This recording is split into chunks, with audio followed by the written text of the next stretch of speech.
بسم اللہ الرحمن الرحیم۔ السلام علیکم ورحمۃ اللہ وبرکاتہ۔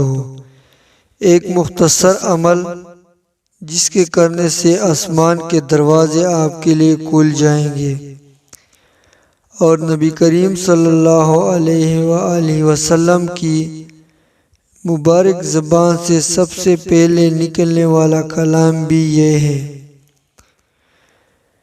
ایک دفعہ رسول اللہ صلی اللہ علیہ وآلہ وسلم نماز پڑھ رہے تھے کہ ایک آدمی نے مذکورہ کلمات کہے تو رسول اللہ صلی اللہ علیہ وآلہ وسلم نے فرمایا، فلاں فلاں کلمات کہنے والا کون ہے؟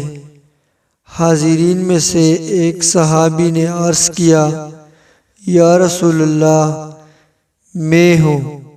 آپ نے فرمایا، مجھے ان کلمات سے بہت تعجب ہوا کہ ان کے لیے آسمان کے دروازے کھولے گئے۔